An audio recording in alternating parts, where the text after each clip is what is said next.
மத்தேயு சுவிசேஷம் 2ஆம் அதிகாரத்துக்கு நம்முடைய கவனத்தை திருப்பலாம். மத்தேயு சுவிசேஷம் 2ஆம் அதிகாரம்.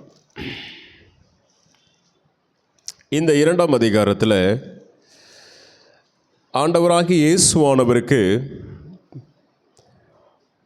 பரிசுகள் கொடுத்த நபர்களை குறித்து நம்ம படிக்க போகிறோம்.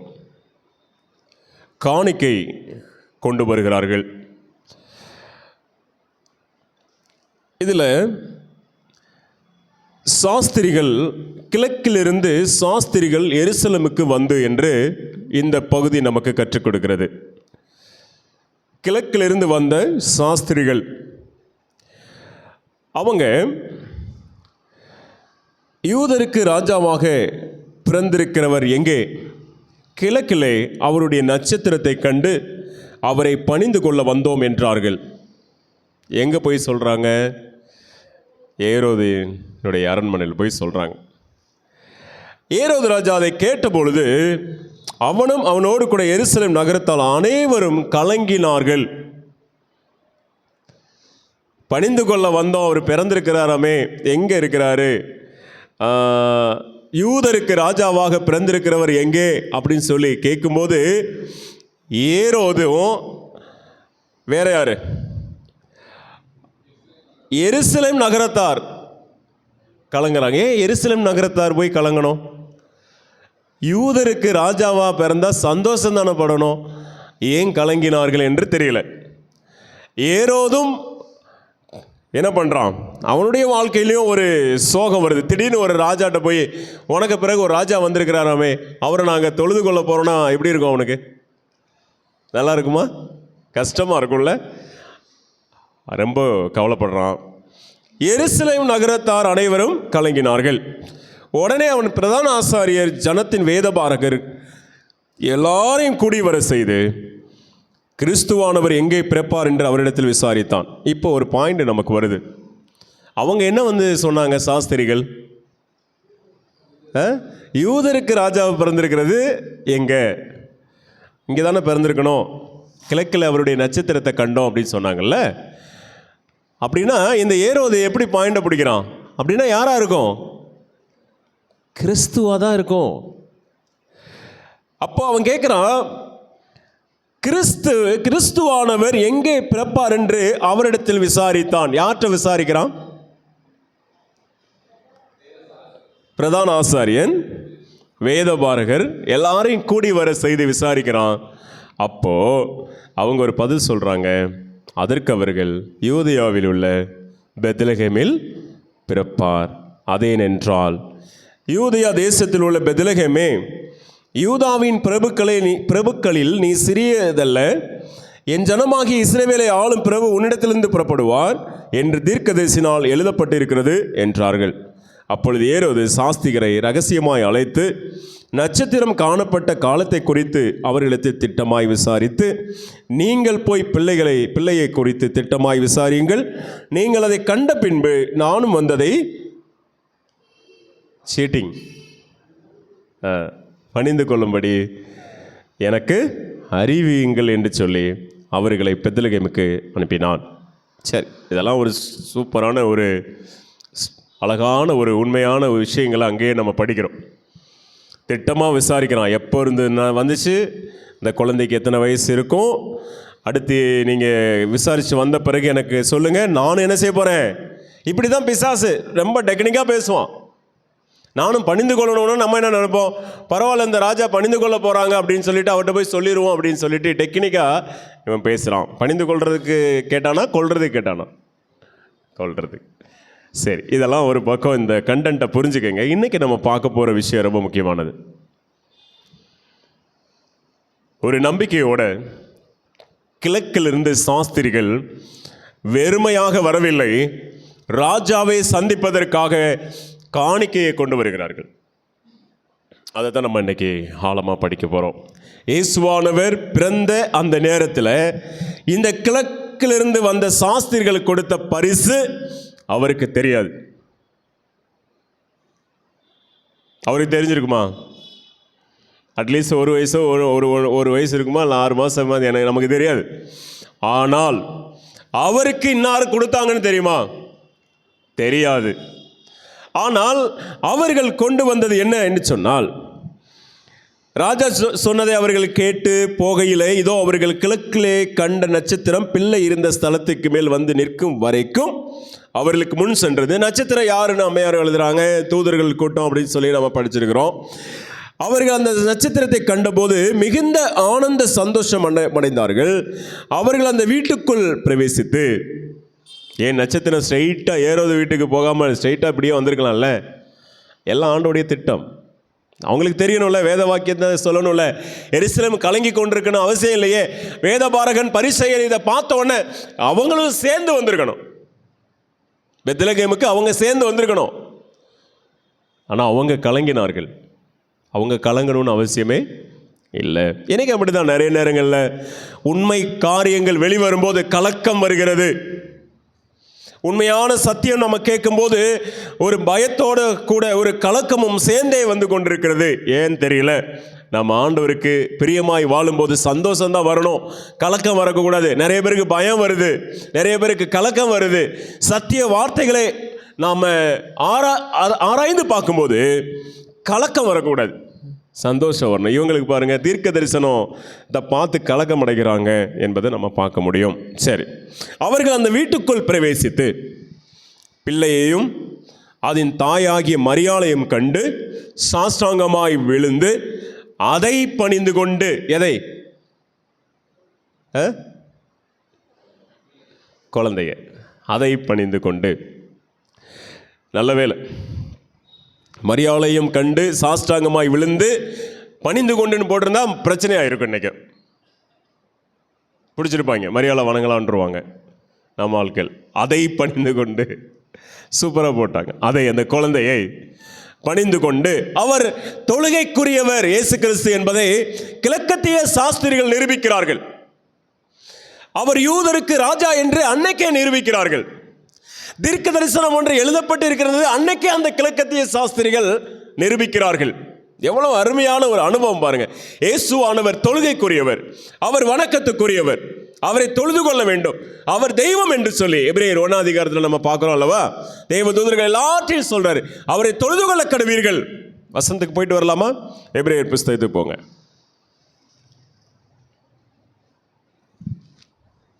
1ஆம் அதிகாரம்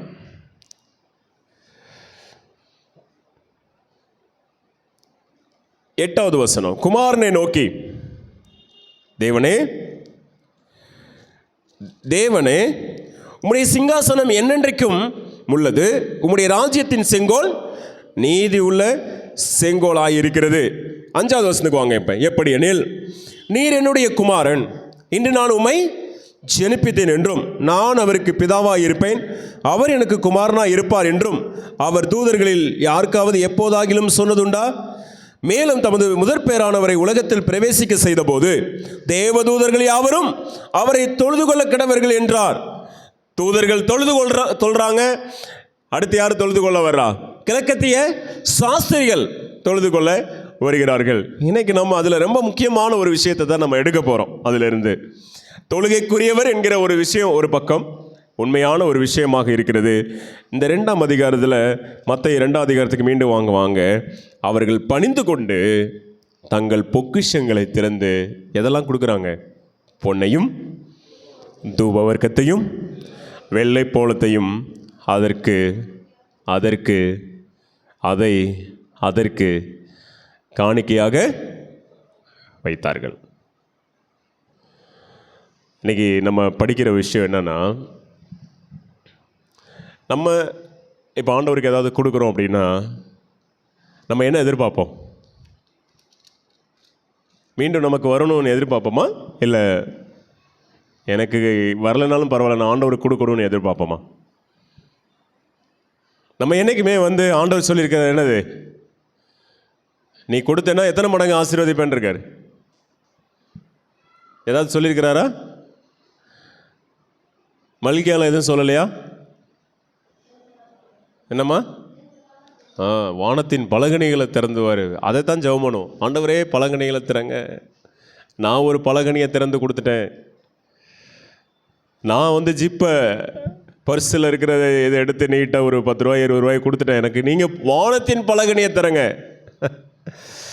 நம்ம பீரோவுடைய கதவையே திறக்க மாட்டோம். ஆனால் இப்போ எதை கேட்குறோம் நம்ம? வானத்தில் இருக்கிற பலகனியை திறந்து இடங்கொள்ளாமல் போக மட்டும் ஆசீர்வதிங்கன்னு சொல்லி கேட்கிறோம். இந்த கிழக்கத்திய சாஸ்திரிகள் ஒரு பாடத்தை நமக்கு கற்றுக் கொடுக்கிறார்கள். அவர்கள் எந்த எதிர்பார்ப்போடும் ஆண்டவருக்கு கொடுக்கவில்லை.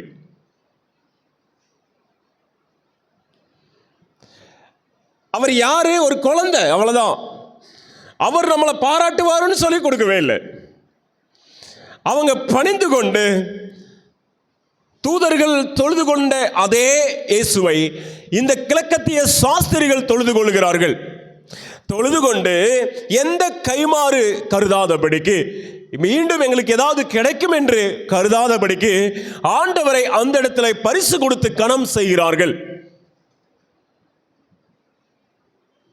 வலது கை செய்கிறத இடது கை தெரியணும். இன்னைக்கெல்லாம் ஃபோட்டோ எடுத்து போட்டால் தான் அதோடைய நிறைவு வரும். உதவி செய்கிறாங்க, ஃபோட்டோ எடுத்து போட்டால் தான் நாங்கள் உதவி செஞ்சோம் அப்படின்றத அன்னைக்கே அதோட முடிச்சுக்கிடுவாங்க. எல்லாரும் பார்த்துட்டாங்கல்ல, அந்த பலனை அவங்களே வாங்கிக்கிடுவாங்க. ஆனால் கைமாறு கருதாதபடி, நம்முடைய இடது கை கூட தெரியாதபடிக்கு நம்முடைய காணிக்கை காரியங்கள், ஆண்டவருக்கு கொடுக்கிற விஷயங்கள் இருக்க வேண்டும். இந்த பாடத்தை நமக்கு முதலாவதாக கற்றுக் கொடுக்கிறது யாருன்னா கிழக்கத்திய சாஸ்திரிகள். ஒரு ஒரு ஒரு விஞ்ஞானிகள் என்று சொல்லலாம். என்னெல்லாம் கொடுக்குறாங்க? பொண்ணை கொடுக்குறாங்க. இன்னைக்கு ரேட்டில் பொண்ணை கொடுப்போமா? நகையை கொடுப்பீங்களா ஏசப்பாவுக்கு? எத்தனை பேர் கொடுத்துருக்கீங்க? சும்மா சொல்லக்கூடாது. ஏசப்பாவுக்கு நகை கொடுத்துருக்கீங்களா? பொண்ணை கொடுத்துருக்கீங்களா? ஆலயத்தில் காணிக்கை பாக்ஸுக்குள்ள நகையை போட்டிருக்கீங்களா? நான் என்னுடைய ஒரு நாள் ஒரு மீட்டிங் அட்டன் பண்ணியிருந்தேன். சிஎஸ்ஐயில் இருக்கும்போது ஒரு வாலண்டியர்ஸாக நாங்கள் ஸ்டூடெண்ட்ஸ் போயிருந்தோம்.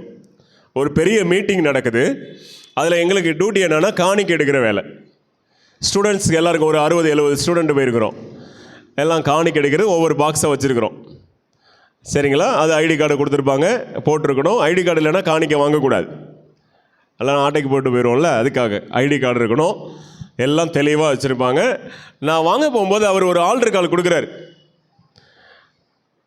அந்த ஒரே வார்த்தையிலே நிறைய பேர் என்ன பண்ணிட்டாங்க, எதாவது ஒன்று பண்ணணும்னு சொல்லி, நான் வாங்கினதுலேயே ஒரு ஆள் மோதிரத்தை கழட்டி உள்ளே போகிறாரு, ஒரு ஆள் வாட்சை கழட்டி நல்ல ஒரு 4000 5000 இருக்கிற ஒரு வாட்ச் எடுத்து காணிக்கை போடுறாரு. இப்படி மோதிரம், நகை, வாட்ச் எல்லாத்தையும் போட்டு நிறுத்துறாங்க. நான் கொண்டு போனதில் மட்டும் ஆல்மோஸ்ட் நான் எடுத்த அந்த காணிக்கையிலேயே ஒரு 1 லட்சம் ரூபாக்குள்ள பொருள்களும் நகை எல்லாம் இருக்கு உள்ள ஒரே காணிக்கையில். இப்படின்னா எத்தனை பேர் எடுத்துக்கிட்டு இருக்கோம் தெரியுமா? யோசித்து பார்த்தேன், இப்படிலாம் ஜனங்கள் இருக்காங்களா அப்படின்னு யோசித்து பார்த்தேன். இன்றைக்கி நமக்கு அப்படி வரும்போது நம்ம அப்படி இருப்போமா? நாங்கள்லாம் தசமபாகம் கொடுக்குறோம், உங்களுக்கு வேலை இல்லை, நாங்கள் எப்படி கொடுப்போம் அப்படின்னு நம்ம விட்டுறோம்ல. அது ஒரு பக்கம், அது கடமை தான். ஆனால் ஆண்டவர்கிட்ட எந்த பலனும் எதிர்பார்க்காதபடிக்கு எங்கள் அப்பாவுக்கு நான் கொடுக்கணும், அவ்வளோதான். இப்போ இந்த கிழக்கத்திய சாஸ்திரிகள் பொண்ணை கொடுக்குறாங்க. அப்புறம் என்னது? இதெல்லாம் ஒரு ராஜாவுக்கு கொடுக்குற ஒரு விஷயம். பொண்ணு பரிசா கொடுப்பாங்க ராஜாவுக்கு. பொண்ணு கொடுக்குறாங்க. தூப வர்க்கம். யாருக்கு தூப வர்க்கம்? ஆசரிப்பு கூடாரத்தில் தூப வர்க்கம் போடுவாங்க. புகை வர்றதுக்காக, இன்சென்ஸ் பண்ணுறதுக்காக, ஒரு வாசனை வருவதற்காக ஆசரிப்பு கூடாரத்தில் அதை கொடுப்பாங்க. இவங்க பண்ண எல்லாமே என்னன்னா, பரிசுத்த ஸ்தலத்தில் இருந்த ஒரு விஷயங்களை அப்படியே பண்ணுவாங்க. பொண்ணு, தூப வர்க்கம், வெள்ளைப்போளம், இதெல்லாம் முக்கியமான ஒரு விலை உயர்ந்த திரவியங்கள். வெள்ளைக்கல் பரணி அப்படின்னு சொல்லுவாங்கல்ல, வெள்ளைப்போளம், வெள்ளைக்கல் பரணி, பரிமள தைலம், இதெல்லாம் ஒரு ராஜாவை அபிஷேகம் பண்ணுவதற்காக கொடுக்கப்படுகிற ஒரு விஷயம். இதை கிழக்கத்திய சாஸ்திரிகள் கச்சிதமாக பண்ணுறாங்க. நம்மளாக இருந்தால் என்ன பண்ணுவோம் தெரியுமா? எழுதி வாங்கியிருப்போம். ரெசிப்ட் வாங்குறோம்ல, அந்த மாதிரி எழுதி வாங்கிடுவோம். என் பேரை எழுது, இத்தனாவது வருஷம்னு எழுது, இத்தனை பேர் வந்தாங்கன்னு எழுது. ஏசு கிறிஸ்து வயசு 30 ஆகும்போது நாங்கள் வருவோம், அப்போ நாங்கள் சொல்லுவோம், நாங்கள்லாம் கொடுத்தோன்னு சொல்லுவோம். அது வரைக்கும் எழுதுன்றிருப்போம், நம்ம சைன் வாங்கிட்டு தான் வருவோம் பத்திரத்தில், 50 ரூபா பத்திரத்தில். ஆனால் இவர்கள் எந்த ஒரு இதுவும் இல்லை. வந்தாங்க, யூதரின் ராஜாவை தொழுது கொண்டார்கள், பணிந்து கொண்டார்கள். பொன்னையும் தூப வர்க்கத்தையும் வெள்ளைக்கல் பரணியும் அதாவது வெள்ளை போலத்தையும் காணிக்கையாக கொடுத்து விட்டு பின்பு அவர்கள் ஏறோ இடத்திற்கு திரும்பி போக வேண்டாம் என்று சொப்பனத்தில் தேவனால் எச்சரிக்கப்பட்டு வேறு வழியாய் தங்கள் தேசத்துக்கு திரும்பி போனார்கள். அன்பான தேவனுடைய பிள்ளைகளே, இயேசுவானவர் வளருவதற்கு தேவையான அனைத்தையும் ஆண்டவர் கிழக்கத்திய சாஸ்திரி மூலமாக சந்தித்தார். இந்த கிழக்கத்திய சாஸ்திரிகள் தேவனுடைய ராஜ்யத்துக்குள் வர வாய்ப்பு இருக்கா? நம்மளாம் எல்லாமே ஒரு மைண்டில் வச்சுருக்கோமே, 7th டே மட்டும்தான் பரலோகத்துக்கு வருவாங்க. நான் சொல்கிறேன், 7th டேயில் பாதி பேர் வரமாட்டாங்க. பாதி பேரையா முக்கால்வாசியான்னு தெரியல. எலன் ஒயிட் மாதிரி செலக்டட் மெசேஜ் என்ற அந்த செய்தியில் கொடுக்குறாங்க, கொஞ்சம் பேர் தான் வருவாங்க, கொஞ்சம் பேர் கூட வருவாங்களான்னு தெரியல அப்படின்றாங்க. அன்பான தேவனுடைய பிள்ளைகளை யோசித்து பார்க்க வேண்டிய ஒரு விஷயம் என்ன அப்படின்னா, தேவனுக்கு கொடுப்பதிலே கணக்கு பார்ப்பதோ, தேவனுக்கு கொடுப்பதிலே ஆசீர்வாதத்தை எதிர்பார்ப்பதோ, வானத்தின் பலகணிகளை திறக்க வேண்டும் என்று ஜெபிப்பதோ, இதெல்லாம் யோசிக்க வேண்டிய ஒரு விஷயம். யோசிக்க வேண்டிய விஷயம். இவங்கெல்லாம் எதையுமே யோசிக்கலை. எங்கேயோ இருந்து வர்றாங்க, சத்தியத்தை அழகா சொல்லிட்டு போயிட்டாங்க. எங்கேயோ இருந்து வர்றவனுக்கு தெரியுது யூதர்களுக்கு ராஜாவாய் பிறந்திருக்கிறார் இயேசு என்று. ஆனால் அங்கேயே இருந்தவங்களுக்கு தெரியல. எங்கேயோ இருக்கவங்களுக்கு தெரியுது இது உண்மையான சத்தியம்னு சொல்லிட்டு, ஆனால் இங்கே இருக்கிறவங்களுக்கு தெரியல. இதுதான் இன்னைக்கு நடக்கிற உண்மை. தெரியுமா உங்களுக்கு? காம்ப்ரமைஸ் பண்ணிட்டு இருக்கிறாங்க. 7th டே அட்வான்டேஜ் பிள்ளைகள் காம்ப்ரமைஸ் பண்ணிட்டு இருக்கோம். அது உண்மையாக இருந்தால் என்ன, அதுவும் ஓகே பண்ணலாம், இதே ஓகே பண்ணலாம். சபைக்குள்ள பேகனிசம் உள்ள வந்துகிட்டு இருக்கு. இப்போ கொஞ்சம் கொஞ்சமா பேகனிசம் உள்ள வந்துட்டு இருக்கு. காம்ப்ரமைஸ் பண்ணிக்கிட்டு இருக்கிறாங்க ஜனங்கள். சத்தியத்திற்கு விலை பேசிக்கிட்டு இருக்கிறாங்க இன்னைக்கு அநேக மக்கள். அன்பான தேவனுடைய பிள்ளைகளே, கைமாறு கருதாதபடி சத்தியத்தை சத்தியமாக சொல்லிவிட்டு அந்த குழந்தையை இயேசுவை பணிந்து கொண்டு அதற்கு காணிக்கையும் வைத்தார்கள் என்று வேதம் சொல்கிறது. அன்பான தேவ பிள்ளைகளே, எகிப்துக்கு புறப்பட்டு போங்கன்னு சொல்லிட்டார் ஆண்டவர். ஏரோது கோவப்பட்டு 2 வயசுக்கு உட்பட்ட எல்லா ஆண் குழந்தையும் கொல்லு அப்படின்றான். பணிந்து கொள்வேன் என்று சொன்னவன் இப்போ கொல்லுவதற்காக கட்டளை இடுகிறான். அவனுடைய சந்ததியில் வந்தவன் தான் ஏசு கிறிஸ்து மரணம் அடைகிற நேரத்தில் ஏரோதுன்னு ஒருத்தன், இந்த கேட்டகரியில் வந்தவன். அவன்கிட்ட பேசவே இல்லை, ஆண்டவர் பேசவே இல்லை. அவன் தான் அந்த ஏரோது ஒருத்தன். யோவாஸ்நானுடைய தலையே எடுக்கிறான். இந்த வம்சத்தில் வந்தவன். அன்னைக்கே இயேசுவுக்காக 2 வயசுக்கு உட்பட்ட அத்தனை பேரையும் கொண்டவன் இந்த ஏரோது. எல்லாத்துக்கும் ஏரோதுன்ற பேர் தான் போடுவாங்க, பார்வோன்ற பேர் தான் போடுவாங்க. எகிப்துனா பார்வோன்னு. இந்த தேசத்தில் யார் ரோம அதிகாரிகளா? ஏரோது. இந்த மாதிரி ஒரு சில நேமோட வர்றாங்க. சரிங்களா? அன்பான தேவனுடைய பிள்ளைகளை யோசிக்க வேண்டிய ஒரு விஷயம் என்னன்னா, பிறக்கும்போது காணிக்கையை பெற்றுக்கொண்டு அவரை தொழுது கொள்ளுகிறார்கள்.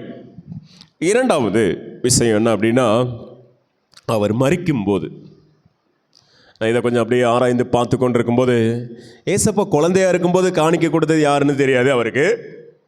ஆனால் அவர்கள் கொடுத்தார்கள், பரிசுகளை கொடுத்தார்கள். காணிக்கை என்பதை விட பரிசுகளை கொடுத்தார்கள் ஆண்டவருக்காக. 2வது, அவர் மரித்த பின்பு என்ன நடந்தது என்று சொல்லி நம்ம பார்த்தோம் அப்படின்னா, அங்கே ஒரு 2 பேர், அரிமத்தியா ஊரானாகிய யோசேப்பு, ரகசிய சீஷன் என்று அழைக்கப்படுகிற ஒரு மனுஷன். அவன் உண்மையில் எல்லாத்துலேயும் ரகசியமாக தான் இருந்தான். நல்ல மனுஷன். நான் அவனை யோசிக்கும்போது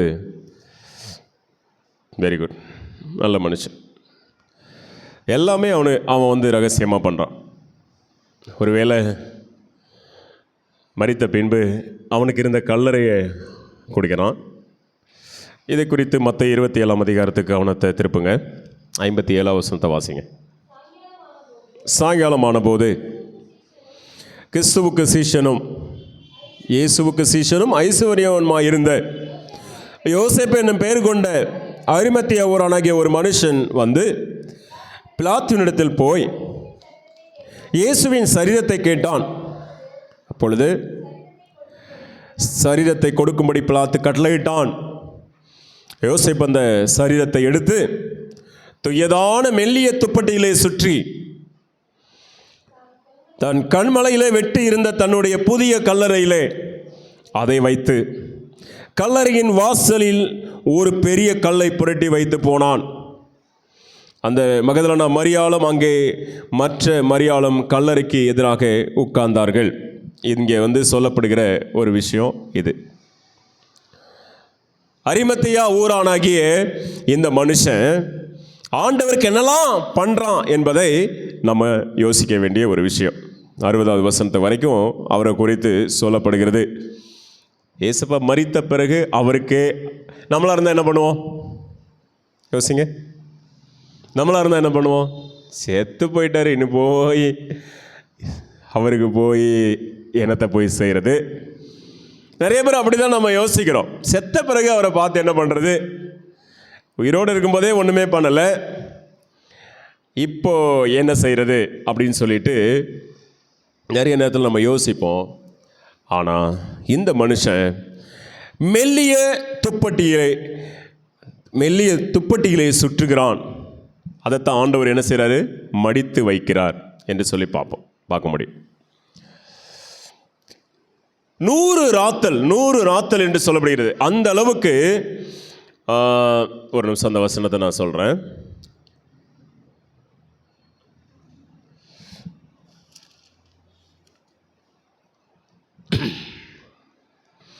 இந்த யோசேப்பும் நிக்கோதேமும் இந்த 2 பேரும் சேர்ந்து அவங்க பண்ணுற ஆண்டவருக்காக அவர்கள் செய்கிற பணிகள் நிறைய இருக்குது. அந்த வசனம் கண்டுபிடிச்சவங்க நீங்கள் வாசிக்கலாம்.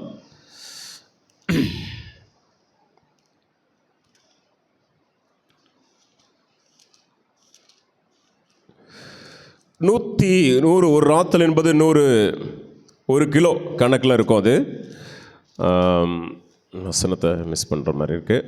வாசிங்க.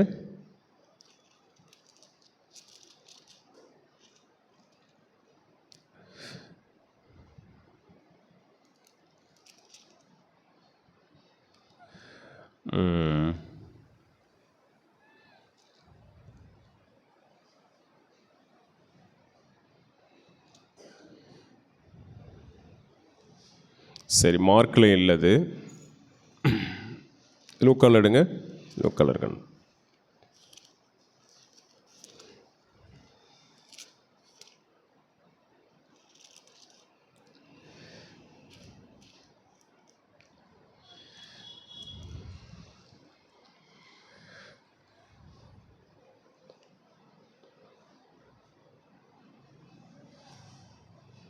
சரி, யோவானில் பாருங்கள். யோவானில் இருக்கா? வாசிங்க. வசனம் சொல்லுங்கம்மா.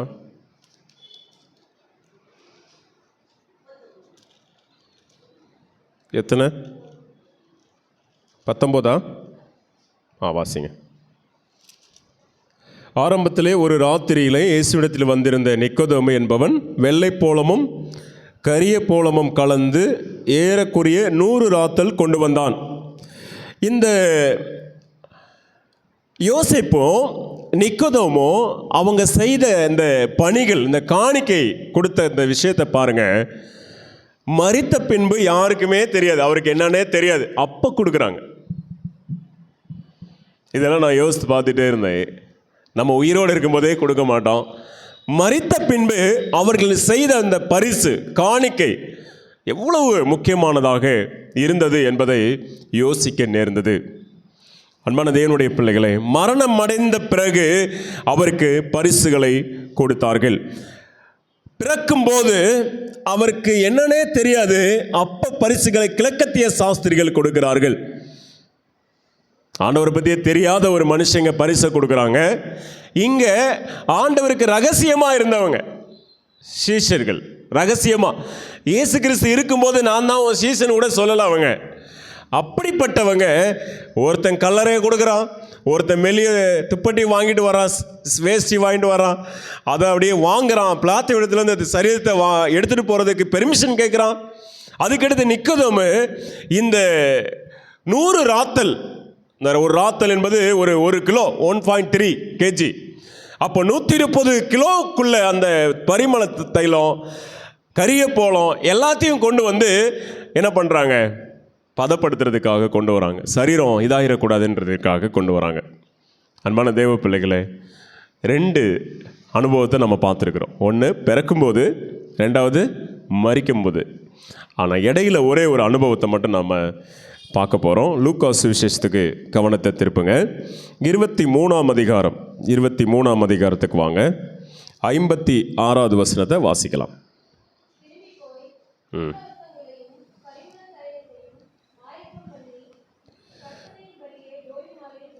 சரி, இப்போ இவங்க ஒரு சீடர்கள், அதாவது சீசிகள் எல்லாரும் சேர்ந்து இயேசுவுக்கு நிறைய கந்தவர்க்கம் எல்லாத்தையும் ஆயத்தம் பண்ணிட்டு, சரி இதை வந்து சண்டே நம்ம என்ன பண்ணலாம், ஓய்வு நாள் முடிஞ்ச பிறகு போய் நம்ம கல்லறையில் வைக்கலாம் அப்படி சொல்லிட்டு அவங்க ஆண்டவருக்காக வாங்குகிறாங்க. இது வந்து இந்த வாங்கப்பட்ட, இவங்க வாங்கின இந்த விஷயம் இது யாருக்குமே கொடுக்கப்படாமல் போயிடுச்சு. நான் இதை யோசித்து பார்த்தேன். இவங்க வாங்கின இந்த விஷயம் யாருமே யூஸ் பண்ணாத அளவுக்கு அவர் இயேசுவானவர் உயிர் தெழுந்தார் என்று பார்க்க முடியும். இன்றைக்கி நிறைய நேரத்தில் நம்ம கொடுக்கணும்னு நினைக்கிற ஒரு விஷயம் கூட யூஸ் இல்லாமல் போயிடக்கூடாது என்பதை கவனமாக நம்ம யோசிக்க வேண்டிய ஒரு விஷயம். இந்த சமயத்தில் ஒரு வாரத்துக்கு முன்னாடி, அவர் பாடுபடுவதற்கு ஒரு வாரத்துக்கு முன்னாடி ஒரு அனுபவத்தோடு நான் சொல்லி முடிக்க பிரயாசப்படுகிறேன். மகதலேனா மரியாள். இந்த மகதலேனா மரியாள் என்ன பண்ணுறா அப்படின்னா, இயேசுவுக்கு 300 பணத்துக்கு கொள்ளத்தக்க பரிமள தைலத்தை என்ன பண்ணுறா, இயேசுவுக்காக காணிக்கையாய் கொடுக்க வருகிறார். இதை குறித்து நம்ம படித்தோம் கொஞ்சம், போன வாரத்தில் லைட்டாக டச் பண்ணேன் நான். அவர் உயிரோடு இருக்கும்போது அவர் பார்க்கிற அளவுக்கு ஒரே ஒரு காரியத்தை இந்த மரியாள் பண்ணுறார். இந்த மரியாள் பண்ணுறா ஒரே ஒரு விஷயம், முக்கியமான ஒரு விஷயம் அது. ஆனால் அவள் ஒரு கைமாறு கருதி எனக்கு இதை ரிட்டர்ன் கொடுக்கணும் ஏசப்பா அப்படின்னு சொல்லிட்டுலாம் அவள் பண்ணலை. அங்கே தான் ஒரு முக்கியமான ஒரு விஷயம் அடங்கி இருக்கிறது. கண்டிப்பாக அவள் அப்படி பண்ணலை. ஏசப்பா வந்து நமக்கு மீண்டும் ரிட்டர்ன் கொடுப்பாரு அப்படின்னு சொல்லிட்டு எதுவுமே அவர் பண்ணலை. 12ஆம் அதிகாரம், யோவான் 12ஆம் அதிகாரத்துக்கு நம்முடைய கவனத்தை திருப்புவோம். பஸ்கா பண்டிகை வர 6 நாளைக்கு முன்னே இயேசு தாம் மரணத்திலிருந்து எழுப்பின லாசர் இருந்த பெத்தானியாவுக்கு வந்தார். அங்கே அவருக்கு ராவிருந்து பண்ணினார்கள். மார்த்தாள் பணிவிடை செய்தால், லாசருவும் அவருடனே கூட பந்தி இருந்தவர்களில் ஒருவனாயிருந்தான். அப்பொழுது மரியாள் விலையேற பெற்ற களங்கமில்லாத நலதம் என்னும் தைலத்தில் ஒரு ராத்தல் கொண்டு வந்து அதை இயேசுவின் பாதங்களில் பூசி தன் தலைமயிரால் அவருடைய பாதங்களை துடைத்தாள். அந்த வீடு முழுவதும் தைலத்தின் பரிமளத்தினால் நிறைந்திருந்தது. அன்பான தேவனுடைய பிள்ளைகளே, ஒரு ராத்தல் அப்படின்னு சொன்னால் எவ்வளோன்னு பார்த்துக்கங்க. நம்ம ஏற்கனவே ஒரு ராத்தல் அப்படின்னா 1 கிலோ கணக்கு, 1.3 அப்படின்னு சொல்லிட்டு நான் ஒரு இதில் படிச்சுக்கிட்டு இருந்தேன். 1 கிலோ தேருமான அளவுக்கு ஒரு சென்ட்டு பெர்ஃப்யூம் இருந்தால் எவ்வளோ ரேட் ஆகும்? இது இவங்களே சொல்கிறாங்க. எவ்வளோ ஒரு பணம்னு சொல்கிறாங்க? 300 பணம். 300 பணம்னா ஒரு நாளைக்கு 1 பணம் தான் கூலி. 300 பணம்னா 1 வருஷம் கூலி. 1.5 லட்சம் ரூபா கொடுக்க முடியுமா? நம்மளால் கொடுக்க முடியுமா ஏசப்பாவுக்கு? யோசித்து பாருங்க. இங்கே இவள் ஆண்டவருக்காக அடுத்த இந்த ஒரு வாரம் தான் அடுத்த அவர் ராஜாவாக போகிறார் என்று சொல்லி மனதில் அவர் அபிஷேகம் பண்ணணும் என்பதற்காக, முந்திக்கொள்ள வேண்டும் என்பதற்காக இவள் பரிமள தைலத்தை பூசுகிறாள் என்று எலன் ஒயிட் அவர்கள் சொல்றாங்க. முந்திக்கொள்ளணும் அப்படின்றதுக்காக அவருடைய எண்ணங்கள். எல்லாரும் அமைதியாக தான் இருந்தாங்க. ஆனால் அவள் எப்போ உடைச்சு ஊத்துறாளோ அப்பயே அந்த இடம் முழுவதுமாக என்ன பண்ணுது? வாசனையினால் நிறைந்தது. என்றைக்குமே ஆண்டவருக்கு நம்ம ஒரு விஷயத்தை பண்ணும்போது பாருங்கள், ரகசியமாக பண்ணலான்னு நினைப்போம், ஆனால் அதற்கான ஆசீர்வாதம் இல்லாமல் போகாது. ஆனால் ஆண்டவர் இருக்கும்போது அவள் ஒரு கணத்தை பெற்றுக்கொள்கிறாள். அங்கே என்ன நடக்குது அப்படின்னு சொல்லி நமக்கு எல்லாருக்கும் தெரியும். யூதாஸ் இருக்கிறான். இது நிறைய எல்லாத்துலேயும் ஒரு சில புத்தகங்களில் இவளை குறித்து சொல்லப்படுகிறது, இவள் செய்த இந்த விஷயங்களை குறித்து சொல்லப்படுகிறது. அன்பான தேவனுடைய பிள்ளைகளை, நம்ம யோசிக்க வேண்டிய ஒரு விஷயம் என்ன அப்படின்னா, ஆண்டவருக்கு நம்ம கொடுக்க போகிற பரிசு என்ன? எப்போ கொடுக்க போகிறோம்?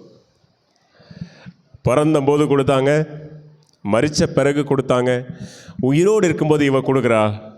எல்லாரும் ஏளனமாக அவளை பேசுகிறாங்க. இதை போய் இவருக்கு கொடுக்குற அப்படின்னு சொல்கிறாங்க. இன்னைக்கு கூட நம்ம கொடுக்கும்போது அப்படி நிறைய பேர் சொல்லலாம், இவருக்கு ஏசப்பாவுக்கு எது கொடுக்குறீங்க? யூதாஸ் அப்படி தான் நினச்சான். ஏசப்பாவை 30 வெள்ளிக்காசுக்கு எடை போட்டு வச்சிருக்கான். அது ஒரு அடிமையின் பணம். அது ஒரு அடிமைக்கினுடைய தொகை தான் 30 வெள்ளிக்காசு. அதை போய் வாங்குறான். அடிமை போல நமக்காக இயேசு கிறிஸ்து விற்கப்படுகிறார். 300 பணம் எங்க இருக்கு? 30 வெள்ளிக்காசு எங்க இருக்கு? 100 ராத்தல் எங்க இருக்கு பாருங்க. நிக்கோதேமு எல்லாமே கொண்டு வருது 100 ராத்தல். இவ ஒரு ராத்தல் கொண்டு வர்றா. ஆனால் யூதாஸ் கொண்டு வந்தது என்னது? வாங்கினது என்னது? கொண்டு வரல, வாங்கினான் 30, வித்துட்டான். அன்பான தேவ பிள்ளைகளே, நம்ம ஆண்டவருக்கு மனப்பூர்வமாக கொடுக்குற பிள்ளைகளாக தான் இருக்கணும். அது கைமாறு கருதாமல் கொடுக்கணும். ஆண்டவர் கொடுப்பாருன்றதுக்காக கொடுக்கக்கூடாது, அன்பின் மித்தமாக கொடுக்கணும். எங்கள் அப்பா, நான் அவருடைய பிள்ளை, எங்கள் அப்பாவுக்காக நான் எதையும் செய்வேன். என் உயிரையும் கொடுப்பேன், என் வாழ்க்கை கொடுப்பேன், என்னுடைய வருமானத்தை கொடுப்பேன், என்னுடைய சொத்தை கொடுப்பேன், என்னுடைய வீட்டை கொடுப்பேன். நீங்கள் அப்பாவுக்காக என்னன்னாலும் கொடுப்பேன். ஏன்னா எங்கள் அப்பா எனக்கு கொடுத்தது விலையுயர்ந்த பரிசு. என்னது? இரத்தத்தை பரிசாக அவர் சிலுவையில் எனக்காக கொடுத்ததுனால அந்த பரிசுக்காக, விலையுயர்ந்த அந்த பரிசுக்காக நான் என் வாழ்க்கை முழுவதுமாக கொடுக்க ஆயத்தமாக இருக்கிறேன். ஆனால் நான் அதை எதிர்பார்த்துக்கிட்டே இருக்க மாட்டேன். நான் 1000 ரூபா கொடுத்துருக்கேன், ஏசப்பாடு எனக்கு 1000 ரூபா வரணும், இந்த மாதம் வரணும். என்ன ஆண்டவரே, வானத்தின் பலகனி எங்கப்பா அப்படின்னு சொல்லி மேலேயே பார்த்துட்டு இருக்கக்கூடாது. அப்பா கொடுக்குற ஆசீர்வாதம் பணம் மட்டும் கிடையாதுங்க. நிம்மதி, சந்தோஷம், சமாதானம், பாதுகாப்பு, இதெல்லாம் ஆண்டவர் கொடுக்கிற பரிசுகள் என்பதை ஜனங்கள் மறந்து விடுகிறார்கள். பணம் மட்டும்தான் பரிசு போல, பணம் மட்டும்தான் வந்தாதான் ஆண்டவருடைய ஆசீர்வாதம் போல மட்டும் நம்ம நினைக்கவே கூடாது. பணம் மட்டும் ஆசீர்வாதம் கிடையாது, ஆரோக்கியம் என்பதும் ஆசீர்வாதம் தான். பாதுகாப்பு என்பது ஆசீர்வாதம். வானத்தின் பலகனி பணத்துக்காக மட்டும் திறப்பதில்லை, ஆசீர்வாதத்துக்காகவும் திறக்கும். சாஸ்திரிகளுடைய எண்ணங்கள் எப்படி இருந்துச்சு? நிக்கோதேமுடைய எண்ணம், யோசேப்புடைய எண்ணம் எப்படி இருந்துச்சு? மகதலேனா மரியாளுடைய எண்ணம் எப்படி இருந்துச்சு? நம்ம எண்ணம் எப்படி இருக்குது தெரியுமா?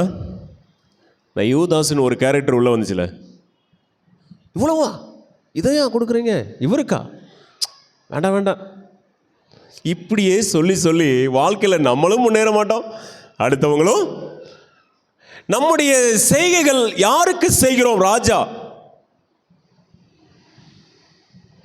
இப்போ ஒரு ஆளுக்கு பரிசு வாங்கிட்டு போகிறீங்கன்னா உங்கள் பரிசை வச்சு என்ன தெரியும்? தரம் தெரியும். உண்மையா இல்லையா? நம்ம எல்லாருக்கும் தெரியும்ல, ஒரு வேலைக்காரன் ஒரு முதலாளிக்கு பரிசு வாங்கிட்டு போனான்னா என்ன பரிசு வாங்கிட்டு போவான்? எவ்வளோ ரேஞ்சில் வாங்கிட்டு போவான்? என்ன அமைதியாயிட்டீங்க? அப்படியெல்லாம் வாங்கிட்டு போனதில்லை பாஸ்டர். ஒரு வேலைக்காரன் ஒரு முதலாளிக்கு பரிசு வாங்கிட்டு போனால் என்ன, எவ்வளோ பரிசு வாங்கிட்டு போவான்? அவருடைய ரேஞ்சுக்கு தக்கன வாங்கிட்டு போவான், கஷ்டப்பட்டதுனால. அப்படி தானே? அதே முதலாளி ஒரு வேலைக்காரனுக்கு வாங்கிட்டு போனால் எவ்வளோ வாங்கிட்டு போவார்? ஒரு லுங்கி, ஒரு பேண்ட் சட்டை, அவன் ரேஞ்சுக்கு தக்கன தான் வாங்குவார். அப்படி தானே? இன்னைக்கு நம்ம அப்பா ராஜா, நம்முடைய செய்கைகள் எல்லாம் ராஜாவுக்கு என்ன செய்ய போகிறோம்? கிழக்கத்திய சாஸ்திரிகள் எதையுமே யோசிக்கலையே. பொண்ணை கொடுத்துட்டு போகிறாங்களே, அவ்வளோ அமௌண்ட்டை கொடுத்துட்டு போகிறாங்களே, லட்சக்கணக்காக கொடுத்துட்டு போகிறாங்களே, ஏன் பணிந்து கொண்டும் போகிறாங்களே. இயேசு வளர்ந்து பேசிக்கொண்டு அற்புதம் செய்த போது கூட அவருக்கு எதுவுமே கொடுக்கலையே யாருமே. ஆனால் குழந்தையா இருக்கும்போதே கொடுத்துட்டு முந்தி கொண்டார்களே. இன்னைக்கு நிறைய பேர் பரலோகத்தில் இருப்பாங்கங்க. எந்த மதத்தை சேர்ந்த எல்லாரும் இருப்பாங்க. அது எப்படி பாஸ்டர்? கொஞ்சம் குறைய ரத்தத்தினால எல்லாம் மீட்கப்படும். அந்த கொஞ்சம் குறைய ஆசரிப்பு கூடாரத்தில் மாவும் கொண்டு போகலாம். ரத்தம் மட்டும் இல்லை, அதான் கொஞ்சம் குறைய. ரத்தம் மட்டும் இல்லை, மாவும் உள்ள போச்சு. இயேசுனுடைய ரத்தம் சகல பாவத்தை நீக்கும். ஒருவேளை இயேசு என்ற நாமமே தெரியாத ஒரு மனுஷன் இருக்கிறாங்க, அவங்களுக்கு சொல்லவே படலை அப்படின்னா அவங்களுக்கு வாய்ப்புகள் கொடுக்கப்படும் என்று எலன் ஒயிட் அவர்கள் ஆசிரியர் கூட நம்ம படித்தாலும் ஒரு புத்தகம், அதில் கூட படிங்க, தெரியும் நமக்கு. அன்பான தேவ பிள்ளைகளை யோசிக்கணும். கிழக்கத்திய சாஸ்திரிகளுடைய பரிசு பொருட்கள் ஆண்டவருக்கு எப்படி இருந்தது? யோசேப்பு, நிக்கோதேமு பணக்கார மனிதர்கள், ஐஸ்வர்யவான்கள். அவர்கள் இயேசு மரித்த பிறகு அவரை ஒரு ராஜாவாக கல்லறையில் அடக்கம் செய்தார்கள். ஒரு ராஜாக்கள் வைக்கப்படுகிற இடத்துல போய் ஐஸ்வர்யவான்கள் வைக்கப்படுகிற இடத்துல தான் அவரை வைத்தார்கள். யோசேப்பு சேலையை சுற்றி கொண்டிருக்கும் போது யோசித்திருப்பான், இதோட முடிஞ்சு இந்த சேலை அவ்வளோதான் அப்படின்னு. ஆனால் அவர் உயிரோடு வந்த பிறகு அவன் மடித்து வைத்த, அவன் கொடுத்த அந்த துப்பட்டி, அந்த வேஷ்டியை மடித்து வைத்து கடந்து சென்றார். நான் மீண்டும் வருவேன் என்று சொல்லி. உடனே நிக்கோதேமு யோசேப்பு ஓடி வந்து, உங்களை நான் தான் அடக்கம் பண்ணேன், 100 ராத்தல் பண்ணேன் தெரியுமா உங்களுக்கு அப்படின்னு சொல்லி கேட்டானா? நம்மளால தான் என்ன பண்ணியிருப்போம்? கெத்தா போய் நின்றுவோம். சாஸ்திரிகள், யோசேப்பு, நிக்கோதேமு, மகதலேனா மரியாள், மற்ற சீசர்கள், மற்ற சீசிகள் ஆண்டவருக்காக பரிசுகள் கொடுக்க வேண்டும் என்கிற எண்ணங்களோடு வாழ்ந்தார்கள். பெண்களும் சரி, ஆண்களும் சரி, ராஜாவை கணம் செய்திருக்கிறார்கள். இன்னைக்கு நீங்களும் நானும் நம்ம வணங்குகிற அந்த ராஜாவை, நமக்காக தியாகம் செய்த, சிலுவையில் ரத்தம் சிந்தின, விலை மதிக்க முடியாத இரத்தத்தினாலே நம்ம மீட்டெடுத்த அந்த ராஜாவுக்கு நம்முடைய வாழ்க்கையை தத்தமாக கொடுப்போம், ஈவாக கொடுப்போம், வாழ்க்கையை ஒப்பு கொடுப்போம். கர்த்தர் நம்மை ஆசீர்வதிப்பாராக. ஆமென்.